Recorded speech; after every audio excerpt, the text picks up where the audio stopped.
भगवान किसी को नहीं मारता, भगवान किसी को मारते नहीं है।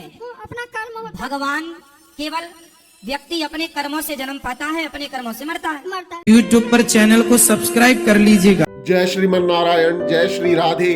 राधे राधे गुरुजी के प्रिय भक्तों, उत्तर प्रदेश के वृंदावन में आयोजित धर्म और आध्यात्मिक चर्चा के दौरान एक वृद्ध माता ऐसी भी आई जो यह कहती है कि उनके घर अकाल मृत्यु का साया है, जिसके चलते उनके पति, बेटा, पोता इस दुनिया में नहीं रहे और उन्हें सपने में ससुराल और मायके के सदस्यों के भी मृत होने के सपने आते हैं, जिससे वह परेशान रहती है। जब पूज्य गुरुजी अनुद्धाचार्य जी महाराज ने उस वृद्ध माता का दुख सुना तो उन्होंने विधि विधान का वह सच बताया, जिसे सुनकर न केवल वृद्ध माता की पीड़ा का समाधान हुआ और उस सच को आप सभी लोगों को भी सुनना चाहिए और दूसरों को बताना भी चाहिए, क्योंकि मृत्यु एक ऐसा सत्य है जिसे आज मनुष्य अपने कर्म क्षेत्र में भूल बैठा है।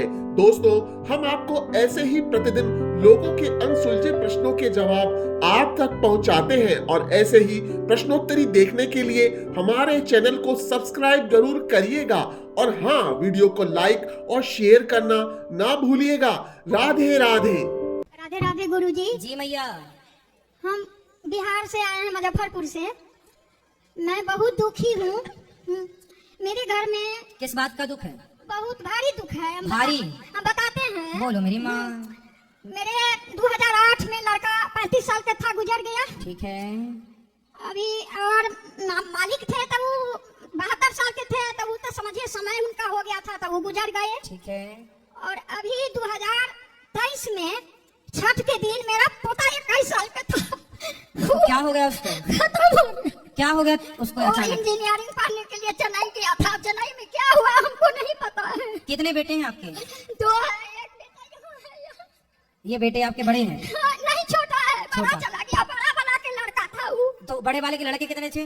2 थे। एक है। एक है, वो क्या कर रहा है? वो छोटा है, अभी इंटर में पढ़ रहा है। इनके कितने बेटे हैं? एक लड़की है। एक लड़की है। हाँ।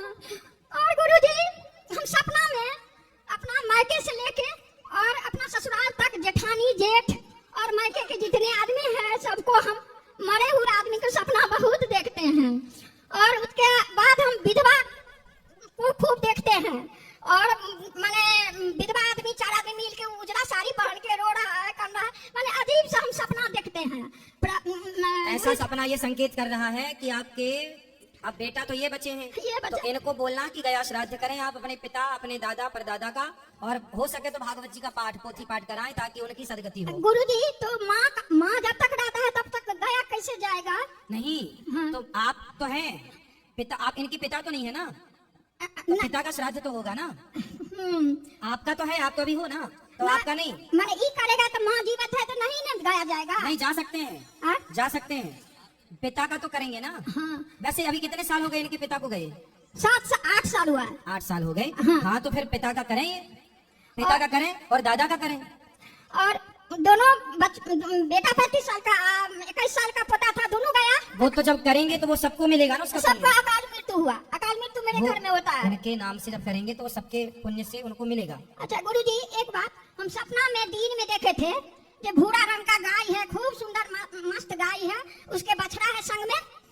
तो हम सपना दिन में देखे। एक दिन माला कर रहे थे भगवान के पास पूजा करके, तो वो देखे थे जो उजला गाय है, पतले गाय है, उसको खूर काला है, चारों पैर के खूर काला है और ये थुथुन है वो काला है। तो वो गाय देखे थे। एक दिन देखे थे दिन में भूरा रंग के कुत्ता के देखे थे। कुत्ता? हाँ, कुत्ता देखे थे। एक दिन आपने कुत्ता देखा, एक दिन आपने गाय देखी। 2 दिन गाय देखे बछड़ा के साथ, एक दिन गाय, एक दिन खाली गाय देखे, एक दिन कुत्ता देखे। तो गाय देखना तो शुभ है। ठीक, गाय तो आपने अच्छी देखी। देखे तो शुभ हुआ नहीं ना? नहीं, गाय देखा शुभ है, मतलब गाय का स्वप्न में देखना ये अच्छा है, बुरा नहीं। जी। हाँ, अब शुभ क्या होगा वो मैं आपको अभी बताता हूँ। जी। देखो आपके साथ शुभ क्या हुआ। हाँ। कई बार हम लोग दुख में इतने पागल हो जाते हैं कि जो हमारे साथ अच्छा होता है वो तो हम देख ही नहीं पाते, जो बुरा होता है वो देख लेते हैं। जी। जैसा कि फर्स्ट में आपने बोला गुरुजी हम बहुत दुखी हैं, जैसा आपने बताया कि एक बेटा आपका चला गया, एक पोता चला गया, ये आपका दुख है। अब आपके जीवन में सुख क्या है वो मैं आपको बताता हूँ। जी। आपके भाग्य में एक ही बेटा था, अच्छा। लेकिन भगवान ने आपके किसी पुण्य से आपको 2 पुत्रों का सुख दिया।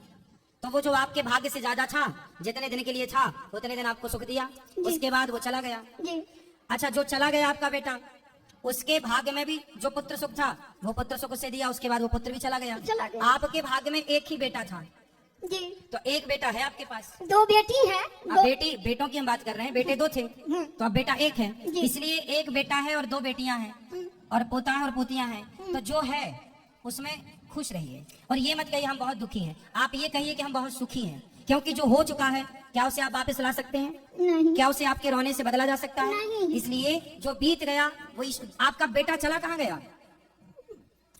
बताओ कहाँ गया आपका भगवान बेटा? के घर। आया कहाँ से था? भगवान के तो घर। जहाँ से आया था वहीं चला गया, वहीं आपको और हमको सबको जाना है। इसलिए ईश्वर के जो विधान है उस विधान पर प्रश्न चिन्ह कोई ना लगाए। जो हो रहा है वो ना तो जीवन हमारे हाथ में है ना तो मृत्यु हमारे हाथ में है। गुरुजी, इसलिए आप सदा पॉजिटिव रहो, सकारात्मकता से भरो, अच्छा सोचो कि आपके भाग्य में एक बेटा है और वो है। जैसे कर्ण ने बोला कुंती को कि माँ यदि तूने बोला कि मैं तेरा बेटा हूँ तो हो गए 6, तो महाभारत होगा, उस महाभारत में तेरे 5 बेटे सलामत रहेंगे। तेरे 5 थे और 5 ही रहेंगे, तो 5 रहे।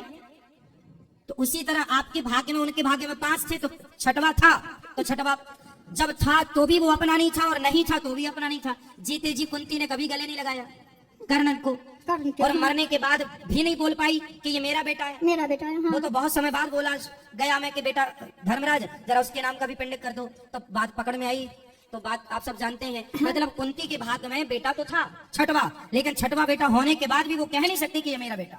अच्छा गुरुजी, बस यही है कि जितना आपके भाग्य में है उतना तो मिलेगा, उसके भाग्य से जरा भी ज्यादा मिल गया तो है, पर वो आपका नहीं है तो नहीं है तो नहीं था। गुरुजी मेरे कहने का मतलब है भगवान के यही सोचता है कि जवान बेटा जवान पोता ले जाए, उसको दादी उसको माँ बूढ़ी पड़ी हुई है, उसको रुला रहे हैं। मैया राम न मारे काहू को, पापी नहीं आराम, आप ऐसे मर जाते हैं कर कर खोटे काम। भगवान किसी को नहीं मारता, भगवान किसी को मारते नहीं है। अपना कर्म होता भगवान केवल व्यक्ति अपने कर्मों से जन्म पाता है, अपने कर्मों से मरता है। मरता है। हर व्यक्ति अपनी आयु लेके आता है। भगवान तो केवल जज है। अब जज किसी को फांसी की सजा दे तो जज के उस अपराधी से कोई पर्सनल दुश्मनी थोड़ी होती है, वो तो जजमेंट सुनाता है, अपना न्याय करता है। उसी तरह ईश्वर तो न्यायाधीश है, तुम्हारे कर्मों के अकॉर्डिंग न्याय कर देंगे, कर्मों के आधार पर न्याय करेंगे मैया। अब आप ये आरोप लगा रही हो कि भगवान दादी को नहीं उठा रहा, पोता को उठा लिया। ये देखो जरूरी नहीं है कि आपका भी समय पूरा हो गया, आपका जितना टाइम पीरियड उतना तो आपको रहना पड़ेगा। जिसका स्टेशन आया वही ना उतरेगा। उतरेगा। हाँ हाँ। तो उनका आ गया, उनका इतना ही कार्यकाल था। भाई दशरथ जी चले गए तो दशरथ जी का इतना ही कार्यकाल था। जी। सीता माँ चली गई तो सीता माँ के, द्रौपदी के 5 बेटे मर गए। जी। भगवान श्री कृष्ण का सगा भांजा अभिमन्यु महाभारत में मर गया, जी। तो उनका इतना ही कार्यकाल था। भगवान के अपने भी तो मरे। गुरुजी आपको कथा खूब सुनते हैं टीवी पर, तो फिर मोबाइल क्यों पर। भगवान पे आरोप लगाती हो मैया? अब दरभंगा में कुशेश्वर स्थान कहे थे कि टीवी तो हम 7 दिन देखे टीवी पर, आ नहीं सके थे, उनसे थोड़ा प्रॉब्लम है। तो अब तो आरोप भगवान पे नहीं लगाओगी ना? नहीं लगाएंगे। हाँ। और आप भी मत रोना, आपके रोने से क्या होगा? गुरुजी तो क्या करे जे मरा हुआ आदमी के देखते हैं उनके नाम से पुण्य का कार्य करना, उनकी सदगति हो जाएगी। अच्छा सुने, और तुलसी में विधवा आदमी तुलसी में दीप ले दिया। हाँ, दीपक भी जल चढ़ाने में कोई दोष जल नहीं। चढ़ाते हैं, दिया ले सकते हैं। हाँ, दिया जला सकते हैं, कोई दोष नहीं। तो गया नहीं जाएगा तो यहाँ पर पोथी करा सकते हैं। हाँ, पोथी पाठ भी करा सकते हैं, पोथी माने पोथी भी करा दो। पर इन भैया को बेटा कभी गया जी चले जाना, 7 साल 1-2-3 दिन के लिए चले जाना, वहाँ कोई लाखों का खर्चा थोड़ी आता है, जाने आने का किराया ही लगेगा। और वहाँ पे जो आपकी श्रद्धा हो, बालू का भी पिंड बना के, जो बिल्कुल गरीब है वो बालू का भी पिंड बना के दे तो सोता राजा दशरथ जी की सीता जी बालुए के पिंड दिए थे। सब हम कितना जानते ज्ञान है, हैं। तो काहे नहीं भेजती हो मेरी माँ?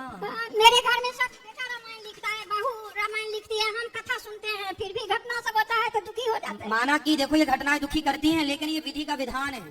जी। हाँ, इसको जो हो रहा है उसे भगवान की इच्छा मानो। और थोड़ा बहुत ठीक है, दुखी तो होती है व्यक्ति, लेकिन अब सारी जिंदगी रोती रहोगी तो इससे क्या होगा? जी। जो बेटा है उसमें खुश रहो, जो बेटियां हैं पोता है उनमें खुश रहो, जो बच्चा है उसे पढ़ाओ लिखाओ योग्य बनाओ। जी। पोता एगो है, आशीर्वाद दीजिए उसको। माँ को मायके में रहती है, यहाँ मेरे साथ नहीं, मुजफ्फरपुर नहीं रहती है मेरे क्यों साथ। क्यों? पता नहीं, उसको माँ बाप, उसको पति, मेरा बेटा चला गया तो उसको माँ बाप ले गया अपना। वो तो यही है, आजकल ऐसे ही होता है, माँ बाप ले जाते तो हैं। नहीं आने देती है बेटा के, तो बेटी के नहीं आने देता है, उसके माँ बाप भाई सब। हाँ। तो ठीक है, वो खुश रहे जहाँ रहे बस। लेकिन पोता के आशीर्वाद दीजिए, वो जो एक है आपका आशीर्वाद से सब ठीक। बिल्कुल बिहारी जी उनको खुश रखेंगे, खुश रहिए, ठीक है।